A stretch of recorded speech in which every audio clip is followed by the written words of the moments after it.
Contras, segunda parte. Eu vou recuperar as afirmações de Gonçalo Ribeiro Teles há pouco, quando diz que está preocupado com o futuro. Porque eu acho que preocupado com o futuro estamos também todos. Todos os portugueses estão preocupados com o futuro. Agora, o Gonçalo Ribeiro Teles diz que está preocupado em assegurar a identidade do país para o futuro e que isso ninguém melhor que um rei pode fazer. Só em monarquia. O senhor está de acordo? De maneira nenhuma. O futuro não está dependente de uma restauração monárquica. Não, a identidade portuguesa, felizmente, também não está dependente da instituição monárquica. Eu creio que isso mesmo é uma que essa identidade se possa vir a diluir de alguma forma numa soberania mais abrangente, uma soberania europeia, como Mendo Castro Henriques há pouco aventou? Isso é uma questão que se põe independentemente da forma de regime monárquico ou republicano. É uma questão que se põe também à monarquia sueca, à monarquia norueguesa, à norueguesa não, que não está na União Europeia, mas às outras monarquias da União Europeia. Não é pelo facto desses países serem monárquicos ou republicanos que a questão da sua identidade se pode colocar no futuro. Tem muito mais a ver, evidentemente, com a relação entre qualquer destes países da União Europeia e a própria União Europeia. E nesse aspecto não estou preocupado, francamente. Para além da questão dinástica, o que é que o faz mais colocar de lado a hipótese de uma monarquia? Da questão dinástica, portanto, não haver o sufrágio universal. Para além da questão do sufrágio universal que defende, que não existe na questão dinástica da monarquia, o que é que o leva a colocar de lado, a rejeitar a hipótese da monarquia? Já afirmei isso mais que uma vez, é o respeito pelo princípio democrático da legitimação do exercício dos cargos públicos, incluindo o mais alto cargo público, que é a chefia do Estado. Sempre o sufrágio universal. Que está aqui em causa. E o princípio dos mandatos não vitalícios, dos mandatos renováveis e limitados ao mesmo tempo, irreversíveis. Gonçalo Ribeiro Teles, que identidade é que o senhor está preocupado? Com uma identidade que representa, de facto, toda a nossa maneira de ser como portugueses, toda a nossa história, toda a nossa, toda a nossa cultura de resto. Repara uma coisa, a monarquia tem uma imagem perante o povo, desperta sentimentos, desperta emoções, porque tem uma característica muito mais humana que a república do voto, da família, do indivíduo mais votado e não da família, de certo modo, representativa, e só nós conseguimos, de facto, hoje, em Portugal, essa emoção, essa imagem e esse sentimento com o futebol. O que é que o senhor gostava? Que as pessoas se emocionassem com um rei, com toda a pátria com figura humana, com todo o nosso território, com toda a nossa paisagem, como um todo, de que de facto faz parte do passado e vem e conquista-se o futuro com ele. Medeiros Ferreira. Sim. Por favor. Diga lá.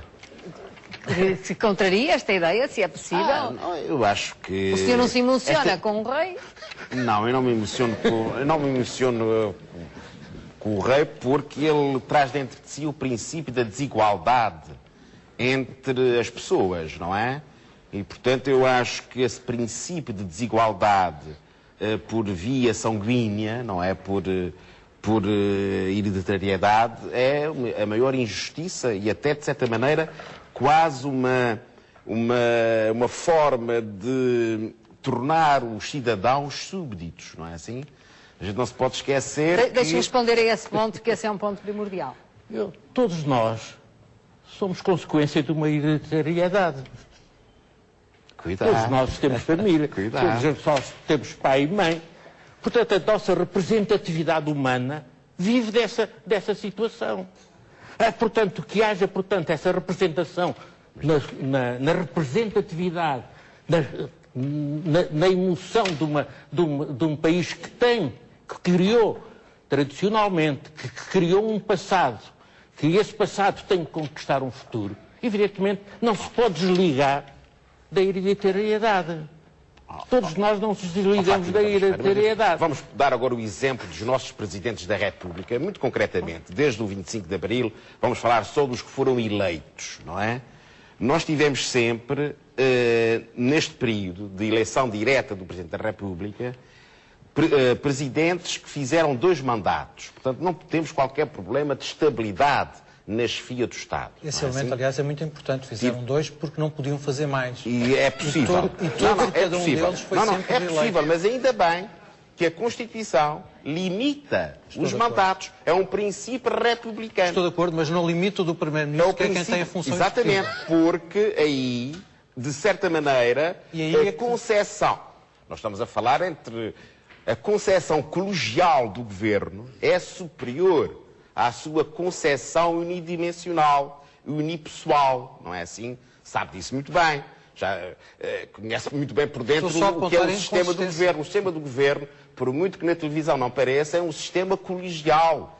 É por isso que há conselhos de ministros, para que as decisões não sejam tomadas por uma pessoa só, sem testemunhas, não é assim? É por isso que há um conselho de ministros. Portanto, o primeiro-ministro, embora hoje em dia, cada vez mais, por causa das técnicas de promoção e de imagem, seja de facto uma figura, enfim, o culto da imagem, não, e tem competências é uma entidade, apesar de tudo, que está num colégio. Mas tem o Presidente sabe muito bem disso. O Presidente da República, ou o chefe de Estado, como queiram, toma decisões pessoais.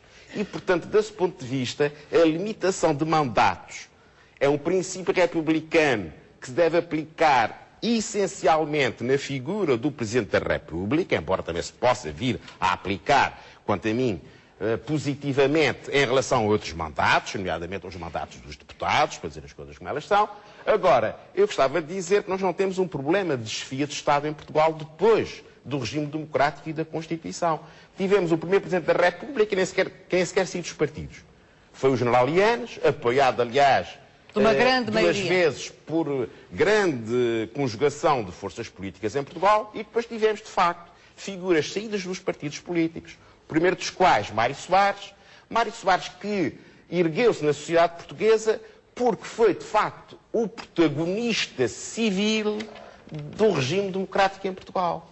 Tivesse um monárquico se colocado à frente, não é assim, do processo de transição entre 1974 e 1976, e talvez essa figura pudesse ter captado a popularidade dos portugueses e ter ganho os seus escrutínios, os seus mandatos dessa forma. Mas todos os outros presidentes, Jorge Sampaio e agora Cavaco Silva, têm demonstrado que não há um problema político de estabilidade ao nível... Mais uma vez, Medeiros Ferreira está a dizer que no momento-chave da vida portuguesa não havia lá nenhum monarca. Eu não disse que não havia nenhum monarca. Não houve nenhum monarca. Eu disse que não houve um monarca que se tivesse distinguido. Claro, não esteve lá, nenhum se distinguiu, não esteve... De tal maneira não que esteve no campo da batalha. Fátima Campos Ferreira, de tal maneira que viesse a Alice a disputar eleições por sufrágio direto e universal. Eu não contesto nem protesto a legitimidade especial histórica que o Dr. Mário Soares teve no processo de transição para a democracia. Até parecia um rei. De maneira nenhuma. Até parecia um rei, de Gonçalo Rebelo Teles. Como de resto... Tem graça, mas não é verdade. Como de resto, já tive a oportunidade de dizer, independentemente de todas as diferenças ideológicas, também uma função histórica que não pode ser relevada nem contestada, por exemplo, ao próprio Dr. Álvaro Cunhal. Coisa que não me chocou quando o Parlamento depois votou o seu voto pesar. O que me chocou foi que fizesse isto, mas não reconhecesse em relação ao chefe de Estado, e por cima um chefe de Estado assassinado. E há uma diferença, que o Dr. Álvaro Cunhal não foi chefe de Estado. Mas eu não quero entrar por essa polémica, estou basicamente de acordo com o que disse o professor Medeiros Ferreira sobre este ponto. Não há uma querela constitucional neste momento. Há esta deriva deste veto constitucional, essa suscetibilidade, essa potencialidade. E é sobre isto que eu tenho como ponto de princípio. Agora, era importante relevar, Portugal é mais importante que a monarquia ou que a república. A instância última das coisas é a nação, é Portugal, não é a república ou a monarquia. Esse é que é o ponto fundamental. Depois, o segundo ponto fundamental é que cabe aos monárquicos falar em reconciliação nacional. E podiam ser os monárquicos a sentirem-se magoados, porque acabou de se comemorar o regicídio, o centenário do regicídio, objetivamente foi um crime, e, no entanto, são os monárquicos que estão 100 anos depois a falar em reconciliação nacional.